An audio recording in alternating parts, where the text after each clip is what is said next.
어느 수도원에서 있었던 이야기입니다.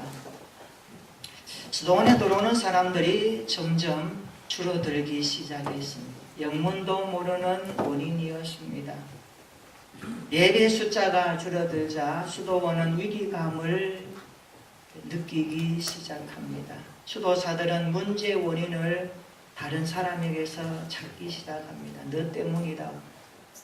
이 문제를 놓고 기도하던 수도원장이 마침내 모든 수도원의 수도사들을 불러 모았습니다. 그리고 이렇게 이야기합니다. 내가 기도 중에 응답을 받았습니다. 예수님이 우리 중에 한 분으로 와 계시다는 응답이었습니다.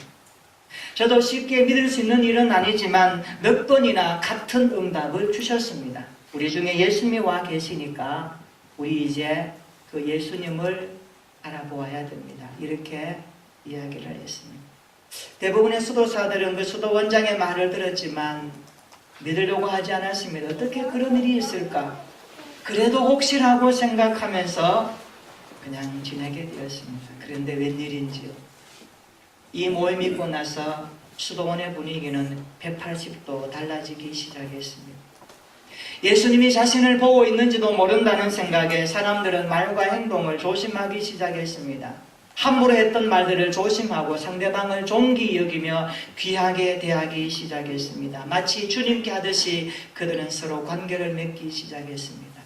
그런데 그때부터 많은 주민들이 찾아오고 수도원의 사람들이 붐비기 시작했습니다. 예전과 같이 활기찬 수도원으로 되돌아갔다는 겁니다. 우리가 느끼지 못할 뿐이지 주님은 오늘도 우리 가운데 함께해 계십니다. 그분은 성령으로 함께 하시고 우리를 지켜보시며 우리의 예배를 받으시는 우리의 왕이십니다. 오늘 예배가 그 주님의 임재를 경험하는 살아있는 예배가 되기를 진심으로 축복합니다. 새 역사의 아침이 밝았습니다. 100년이 넘도록 회파되었던 예루살렘 성벽이 완공되었습니다. 52일 만에 완공되었습니다. 대적들의 끈질긴 방해와 음모에도 불구하고 마침내 성벽이 마무리되었습니다. 산발락과 반대자들이 얼마나 모함을 했는지 느헤미야를 시시때때로 괴롭혔습니다. 온갖 방해와 시련과 음모를 가지고 왔습니다. 그러나 느헤미야는 포기하지 않았습니다. 예루살렘 총독으로 있으면서 성벽을 재건하는 일을 그는 포기하지 않았습니다. 우리가 기억해야 될 것 하나 있습니다.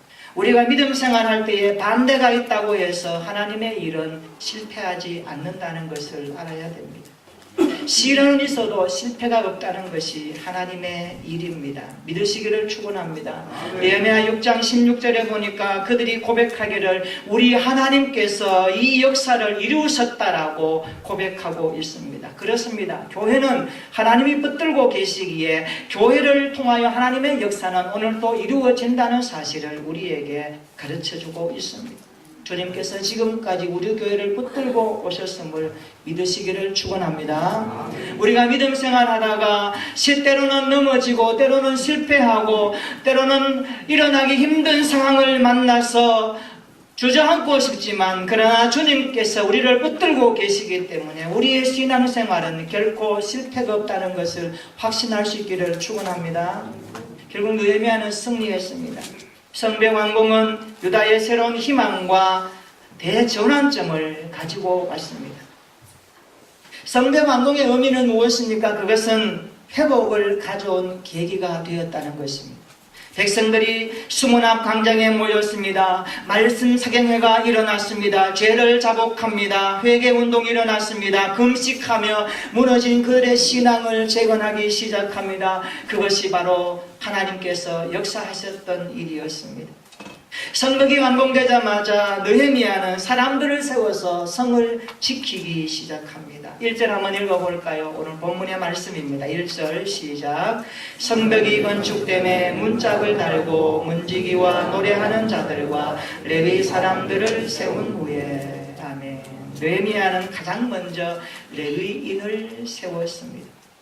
당시 예루살렘의 인구의 절반 이상이 제사장들과 레위인들이었습니다. 그래서 문지기와 노래하는 자들도 레위인이기는 했습니다마는 성전에서 수종들던 일반 레위인들과는 달랐습니다.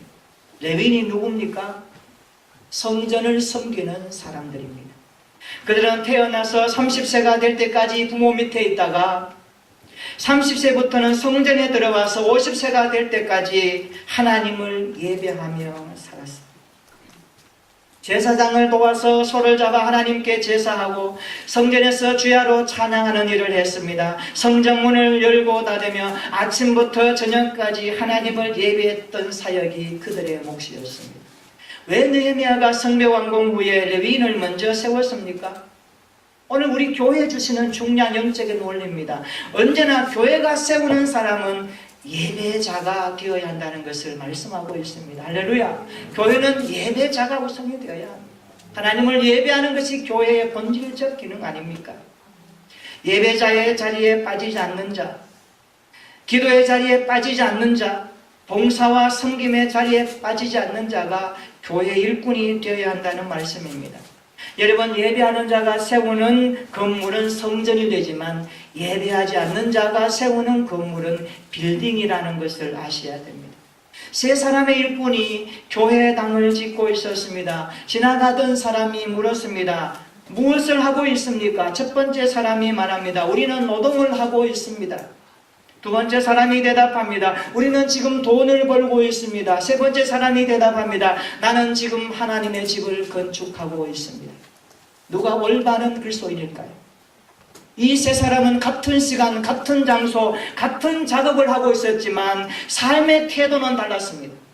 우리가 주님 앞에 나와서 예배 드린다 하지만 우리의 삶의 목적이 다를 수 있다는 것입니다. 우리가 하나님을 예배한다면 교회를 세우고 신앙생활하는 관계 속에서 하나님의 임재 가운데 거룩하신 주님 앞에 서 있는 자가 있고, 아니면 우리의 어떤 문제 해결과 내 삶의 것들을 해결하기 위해서 주님을 찾을 수도 있습니다. 그러나 중요한 것은 주님의 교회를 세우는 예배가 되기를 성경은 원하고 있습니다. 우리 모두가 이런 믿음으로 주님 앞에 서 있기를 축원합니다. 예배는 삶의 일부가 아니라 삶 그 자체라는 것을 성경이 말씀합니다. 바로 로마서 12장 1절에 이렇게 고백합니다. 너희 몸을 하나님이 기뻐하시는 거룩한 산 제물로 드리라. 이는 너희가 드릴 영적 예배라고 말씀합니다. 영적 예배가 무엇일까요? 거룩한 산 제물로 드리는 것이 영적인 예배입니다. 우리가 활동하며 살아가는 삶의 모든 현장이 예배가 되게 하라는 말씀이 산 제물로 드리는 예배의 의미입니다. 산 제물은 살아있는 제물입니다. 구약시대 보면 제물을 죽여서 하나님 앞에 제사드렸습니다. 그러나 바울은 산 제물로 드리라고 말씀합니다. 이것은 우리가 숨을 쉬고 살아가면서 몸으로 하는 모든 활동들이, 땀 흘리며 수고하는 모든 활동들이, 사람들을 만나고 관계하는 모든 활동들이 하나님이 기뻐하시는 거룩한 산 제물로 살아가라는 말씀입니다. 우리가 이것을 통하여 하나님 앞에 드리는 거룩한 예배가 되기를 축원합니다. 그리스도인들은 무엇을 하든지 바울의 표현처럼 먹든지 마시든지 그 자리에서 하나님께 산 제물로 살아내는 삶이 목표가 되어야 합니다. 우리 객신같이 5가지가 있어요. 첫 번째가 무엇입니까? 하나님의 임재를 찬양하는 예배. 하나님의 임재를 찬양하는 예배. 교회는 하나님의 임재를 찬양하는 예배가 우선 되어야 합니다. 다른 것은 두 번째입니다. 하나님의 임재. 우리가 예배라는 단어를 사용하여 주님 앞에 모였다면, 우리가 예배하는 장소에서 함께 하나님을 찬송한다면 적어도 하나님의 거룩하신 성령을 인격적으로 체험하고 우리 마음 가운데 영으로 거하시며 말씀으로 거하시는 그 주님의 손길과 체험을 우리의 예배 가운데서 경험하고 그 예배의 주인 되신 주님을 높여드리는 하나님의 임재를 경험하지 않는다면 그 예배는 살아있는 예배가 아닌 것입니다. 오늘 우리 예배 가운데 함께 하시는 주님을 찬양합니다. 주님의 일하심을 기대합니다. 우리의 속 사정을 아시고 우리의 고민을 아시고 우리 인생의 모든 것들을 꿰뚫어 보시는 그 주님 앞에 예배하는 시간 되기를 진심으로 축원합니다. 그래서 교회는 하나님의 임재 앞에 나가야 합니다. 하나님의 거룩하신 일하심 앞에 엎드려야 합니다. 그것이 교회를 세워가는 주님의 사람들의 모습입니다. 오늘 느헤미야는 성벽을 완공한 후에 레위인들을 세워서 예배의 회복을 이루고 있다는 것을 기억하셔야 됩니다. 우리도 평생 하나님이 기뻐하시는 영적 레위인으로 세워지는 예배자들이 되기를 축원합니다. 성벽왕궁부에 느헤미야는 또 어떤 사람을 세웠습니까? 우리 2절 한번 읽어볼까요? 2절입니다. 2절 같이 읽습니다. 시작. 내 아우 하나님과 영문에 관한 하나냐가 함께 예루살렘을 다스리게 하였는데 하나냐는 충성스러운 사람이요 하나님을 경외함이 무리 중에서 뛰어난 자라. 아멘. 느헤미야는 레위인을 세운 후에 계속해서 두 사람을 세웁니다. 먼저 하나니입니다. 하나니는 느헤미야의 동생입니다. 느헤미야 1장 2절에 보면 하나니는 조국을 사랑했고 늘 조국을 위해서 염려했던 사람입니다. 무너진 예루살렘 성을 보면서 울었던 사람입니다. 폐허가 된 예루살렘 성벽을 보면서 탄식했던 사람입니다. 그리고 페르시아로 돌아오자마자 곧바로 형을 찾아갔던 사람입니다. 그리고 보고합니다. 느헤미야의 예루살렘 재건은 그렇게 시작된 것입니다. 하나님은 오랜 세월 처음부터 느헤미야 곁에 있었고 느헤미야와 같은 마음을 품고 함께 했던 사람입니다. 하나님은 바닥부터 함께 했습니다. 고난의 바닥에 함께 있었습니다. 고통의 자리에 함께 있었습니다. 그런 느헤미야와 같은 비전을 품고 고난의 터널을 함께 달려왔던 사람이었습니다. 이런 말이 있습니다. 장군이 되기 전에 사병이 먼저 되어라. 장군이 되기 전에 먼저 사병이 되어라. 무슨 말씀입니까? 밑바닥부터 하라는 말씀입니다. 오늘날 많은 사람들이 사병이 되기 전에 장군이 되려고 합니다. 힘들거려운 일은 사병에게 맡기고 장군처럼 이름 내리고 폼 잡고 군림하려는 사람들이 얼마나 많은지 모릅니다. 여러분 신앙생활 사람들 중에 보면요, 예수 이름을 가지고 교회 다니는 것 그 명분 가지고 어떤 직분을 가지고 자기의 이익과 자기의 것들을 꾸려나가는 사람들 있지 않던가요? 물론 하나님 은혜를 주셔서 그렇게 하십니다만은 우선순위가 잘못되어 있습니다. 우리가 주님의 이름을 이용하면 안 됩니다. 교회 이름을 이용하면 안 됩니다. 주님의 거룩한 이름 때문에 우리의 존재 가치가 구원받아졌고 하나님의 사람 되었다는 이 은혜 앞에 우리는 하나님의 영광만을 위해서 살아가는 존재 아닙니까? 교회는 장군이 없습니다. 있다면 예수님이 교회의 사령관입니다. 우리 모두는 주님의 명령에 죽고 사는 사병일 뿐입니다. 그래서 느헤미야는 그렇게 사람을 세워서 주님의 명령에 순종하도록 만드는 것입니다. 느헤미야가 세운 사람은 마지막 사람은 하나냐라고 하는 사람입니다. 하나니와 하나냐 이름이 비슷하지만 다릅니다. 2절에 보십시오. 하나냐는 충성스러운 사람이요 하나님을 경외함이 무리 중에 뛰어난 자다. 그렇게 기록하고 있습니다. 쉬운 성경을 찾아보니까 하나냐는 정직하며 다른 누구보다도 하나님을 두려워하는 사람이다. 그렇게 번역했습니다. 하나니가 느헤미야의 동생으로 바닥부터 고락을 함께한 사람이라면 하나냐는 뛰어난 신앙 때문에 하나님께서 세우신 탁월한 사람이었습니다. 우리는 하나냐에서 세 가지 신앙의 특징을 찾을 수 있습니다. 그의 장점입니다. 그는 충성스러운 사람이었다고 말합니다. 충성스러운 사람. 그는 하나님을 경외하는 신앙의 사람이었습니다. 그는 무리에서 뛰어난 탁월함을 지녔던 사람이라고 말씀하고 있습니다. 교회는 이런 사람들이 리더가 되어야 되지 않겠습니까? 이런 사람들이 리더가 되고 섬김이 되고 일꾼이 되어져서 하나님의 몸된 교회를 세워가는 것이 거룩함의 뜻입니다. 하나님은 우리에게 완전을 요구하지 않습니다. 하나님 우리에게 무엇을 요구할까요? 충성을 요구한다는 것을 아셔야 됩니다. 비록 부족함이 있더라도 충성하는 신앙생활은 아름답습니다. 비록 실수하는 것이 있더라도 하나님을 향한 충성의 마음이 있다면 그 사람의 신앙은 타고난 것입니다. 우리가 성경을 찾아보면 하나님께서 사용하신 사람들은 모두 문제가 많았습니다. 모세 말을 더듬었습니다. 성질이 급했습니다. 야곱 거짓말쟁이였습니다. 삼손 성범죄자의 가정 파괴범이었습니다. 노아 술주정뱅이였습니다. 다윗 살인자여 부정한 스캔들의 주인공이었습니다. 솔로몬 처첩을 많이 거느린 사람입니다. 요나 하나님을 피해서 도망갔던 사람입니다. 에레미야 황소 개구리처럼 날마다 울었던 사람 아닙니까? 엘리야 보십시오. 자살 충동 직전까지 간 사람이 그였습니다. 기드온과 도마 어떻습니까? 하나님의 말씀을 믿지 못한 의심 많은 사람이었습니다. 베드로 비겁한 사람이었습니다. 주님을 앞에 놓고 부정한 사람 아닙니까? 마가 어떻습니까? 선교여행을 하다가 바울 몰래 도망간 사람입니다. 이런 사람도 성경은 하나님이 쓰셨다라고 말씀합니다. 왜 그렇습니까? 부족하지만, 연약하지만, 실수가 있지만 하나님 앞에 그들의 마음 자세가 충성하는 마음으로 시작되었기 때문입니다. 하나님은 완전한 사람을 쓰는 것이 아니라 충성심 때문에 쓴다는 것을 성경은 말씀하고 있습니다. 우리는 예수님 안에서 하나님을 믿을 때에 그래서 벌로 믿음 생활하면 안 됩니다. 이런 벌로 한다는 건 알죠? 아무렇게나 생각대로 하면 안 되는 겁니다. 우리는 하나님을 제대로 믿어야 됩니다. 벌로와 제대로는 구분이 되어야 됩니다.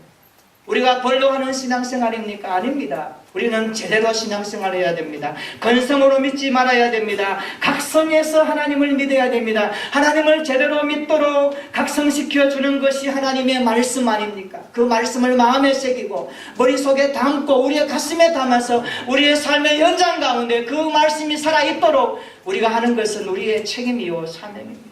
그래서 우리의 믿음 생활은 각성하면서 제대로 해야 된다는 것을 성경이 말씀하고 있습니다. 그런데 우리가 기억해야 될 것이 하나 있습니다.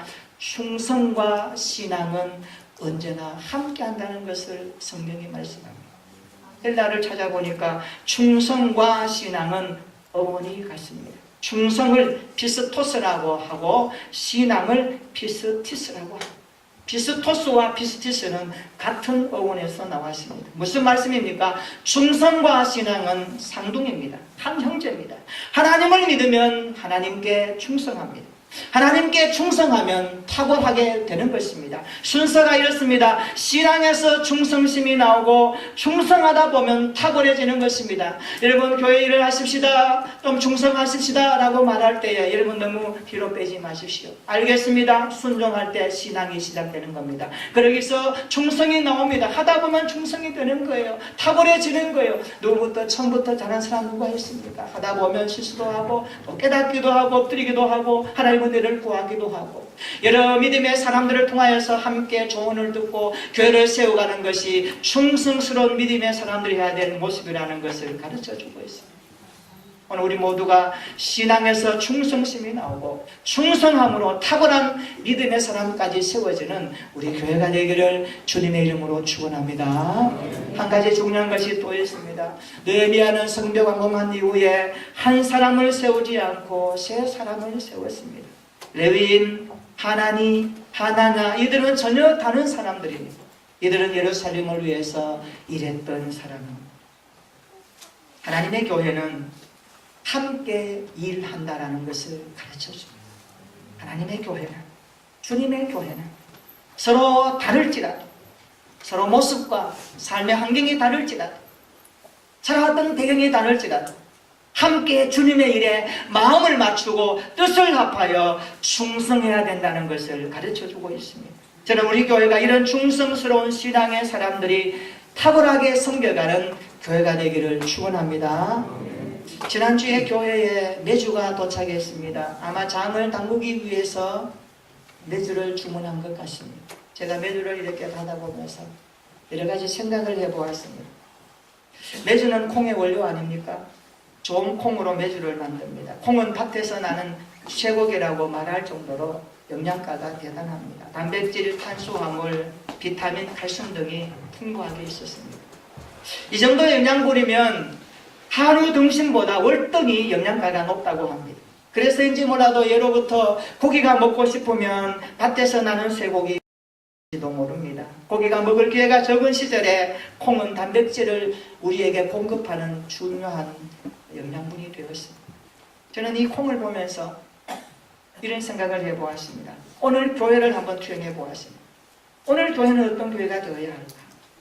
두 종류 교회가 있다고 저는 생각해 보았습니다. 하나는 콩자루와 같은 교회가 있고 또 하나는 메주와 같은 교회가 있다. 그렇게 한번 생각해 보았습니다.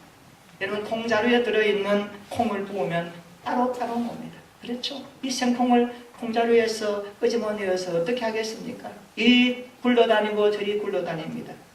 이 콩으로는 아무것도 할 수 없습니다. 이리저리 굴러다니는 콩을 보면서 무엇을 생각합니까? 미끄러지면 큰일이라도 나죠. 아마 그런 경험이 있을 거예요. 콩에 미끄러져서 허리 삐끗한 분이 있을 거예요. 큰일 납니다. 콩은 굴러다니면서 아무 쓸데 없습니다. 그런데 매주는 달라요. 한 알 한 알의 콩이 부서지고 밟혀져서 진이 느껴져서 메주가 되면요, 이것을 서로 된장도 담고 간장도 만들어 먹습니다. 오랜 세월 숙성하면 할수록 더 맛있는 된장이 되고 간장이 됩니다. 교회는 메주와 같아야 합니다. 따로따로 굴러다니는 콩이 아니라 함께 그리스도의 말씀 앞에 연합되어져서 부서지고 주님의 손에서 체크되어지고 밟혀져서 메주와 같은 맛을 내는 것이 교회의 본질 아니겠습니까? 저는 우리 교회가 메주 같은 교회가 되기를 기도해 봅니다. 성도 한 사람 한 사람이 주님의 손에서 부서지고 깨어지고 다듬어져서 구수한 맛을 내는 일꾼이 되기를 기도합니다. 여러분, 된장찌개 만들 때에 좋은 된장은요, 넣으면은 맛을 그대로 냅니다. 오래 신앙생활을 하면 할수록, 익으면 익을수록, 끓이면 끓일수록 구수한 된장찌개 같은 그런 역할을 감당하는 교회가 진실한 교회 아니겠습니까? 우리 교회가 이런 그리스도인들로 맛을 내는 하나님의 사람들로 충만하기를 주님의 이름으로 축원합니다. 그래서 세상을 변화시키는 우리 교회가 되기를 축복합니다. 예배를 우선히 합시다. 하나님께 충성합시다. 그리고 다른 사람들과 함께 마음을 모아서 뜻을 합하여서 함께 협력하는 신앙생활로 교회를 세워가십시다. 그래서 우리 하나님 앞에 신앙생활 하다가 충성하다 보면 탁월함에 이르기까지 하나님의 손에서 아름답게 쓰임받는 우리 모두가 되기를 주님의 이름으로 축원합니다. 아멘. 우리 한번 기도하십시오.